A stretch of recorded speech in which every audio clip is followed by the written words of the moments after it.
Bütün semavi dinler akli muhafazanın vücubiyeti üzerinde, vacipliği üzerinde dururlar ve peygamberlerin gelişlerinin amaçlarının da bir amacının insan oğlunun aklının muhafaza edilmesi gerektiğini bize dinler söylüyor. Semavi dinler söylüyor.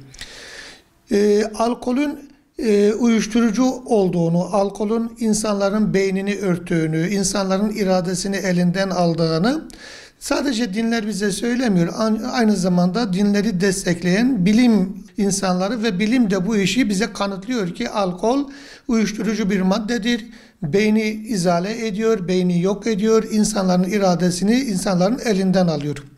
Dönem dönem Türkiye'de alkol fabrikaları açıldı devlet eliyle. Dönem dönem alkolizm bir politika haline geldi daha önceki dönemlerde Cumhuriyet tarihi sonrasında. Ancak şu gösterdi ki bize devletlerin asli görevlerinden bir tanesi de gençlerin sosyal, psikolojik, ruhsal anlamda muhafaza edilmesi, ahlaki çöküntülerinin bertaraf edilmesi noktasında önlemler alması sosyal devletin olmazsa olmazıdır. Bu anlamda alkolizme baktığımızda, alkol kullanımına baktığımızda Türkiye'de özellikle sahte alkolün kullanımı ve sahte alkol kullanımından kaynaklı ölüm vakalarının artmasıyla bir feryadu figan medyamızda, haber kanallarımızda kopmaya başlıyor. Oysa biz alkole baktığımızda topyekün olarak bakıyoruz. Alkolün sahtesi veya alkolün sahte olmayanı, alkolün legali veya illegali, alkolün bandrolü veya bandrolüsüz diye bir ayırt etmeksizin. Biz insan vücuduna, insan ruh sağlığına, insan beynine zarar veren bütün alkol maddelerinin helal veya haram kavramı noktasında, az veya çokluk noktasında aynı olduğunu, bunun içerisindeki madde miktarının oranının yüksekliği veya azlığına bakmaksızın alkollü içeceklerin toplum sağlığına, toplum birliğine, toplumun geleceğine birer dinamit olduğunu ve yok etme noktasında bunların aslında tabiri caizse dindarların deyişiyle şeytanın bir hillesi olduğunu, siyasal söylemle dış güçlerin, mihrakların bir oyunu olduğunu bilmek zorundayız. Çünkü alkolizm gelecek gençlerin tamamen yok edilmesine vesile olur.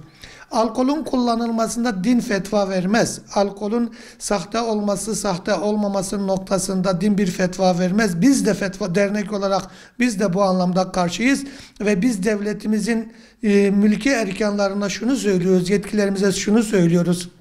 Her yıl sadece sahte alkoldan ölen insan sayımız yüzlerce değildir.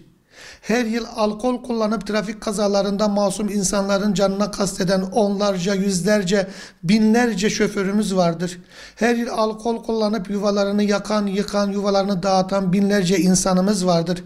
Her yıl, her gün alkol kullanıp kadına karşı istismarda bulunan, çocuğa cinsel istismarda bulunan, kadına karşı şiddette bulunan binlerce, yüz binlerce insanımız vardır. Alt sebeplerine baktığımızda aslında şiddetinde, istismarında, trafik kazalarında, da cinayetlerinin de alt sebeplerinde alkolizm olduğunu görebiliyoruz. Dolayısıyla sahte alkola karşı devletin vermiş olduğu mücadelenin aynısını onların tabiriyle bandrolü vergisi alınan alkola karşı da bir mücadele verilmesi gerektiğine inanıyoruz. Yine söylüyoruz. Alkol alkoldür, alkol uyuşturucudur, alkol beyni uyuşturur, alkol nesli tüketir, alkol geleceğimizi elimizden alır.